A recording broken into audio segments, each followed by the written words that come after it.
ልጅ ከበላ ከጠጣ በቂው ነው ለምትሉ ወላጆች ማለት ነው በጣም ደባሪ ናችሁ፣ በጣም ደባሪ ናችሁ። ችግር የለም አታብሉን እኮ ማለት እናንተ ባታበሉ ሌላ የሚያበላ ሰው አለ። ኢትስ ኦኬ። ልጅን የሚያሳድገው እግዚአብሔር ነው። አቡ ወላጆች እደጉ፣ ፕሊዝ እደጉ።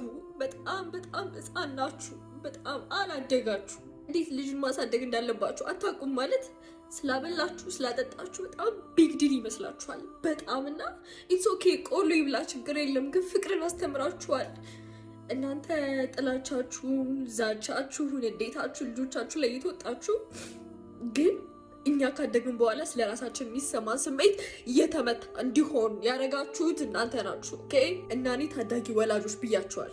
ልጆች እያለን ባሳለፍናቸው ነገሮች ካደግን በኋላ እንዴት ስቃያችንን እንደምንበላኝ ነን የምናውቀውና ከበላ ከጠጣ በቂ ነው ምናምን አትወልጁስ። ቆይ ማለት መውለድ እኮ ግዴታ አይደለም። እዚህ ጋር አፕሪሼት ላለማድረግ እኮ አይደለም፣ ግን እናንተ ባታሳድጉ ማለት ነው ሰንበዴል ያሳድጋል።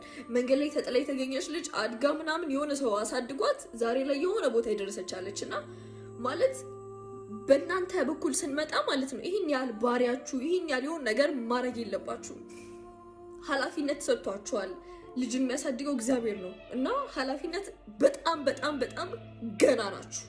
እጅግ በጣም ቤተሰብ ገንዘብ ስላላቸው በደንብ ስለበላን ስለጠጣን እኛ ክብር፣ ፍቅር ይሰማናል፣ የመወደድ ስሜት ይሰማናል፣ ኮንፊደንት የመሆን ስሜት ይሰማናል ማለት አይደለም። በጣም ብዙ ማናቃቸውን ስሜቶች እያስተናገድን የመጣ ነው። እናንተ ወላጆች እኛን ባሳደጋችሁበት መንገድ ነው እና ባካችሁ ይህንን ጀኔሬሽን የሚያድጉ ልጆችን አትበርዟቸው።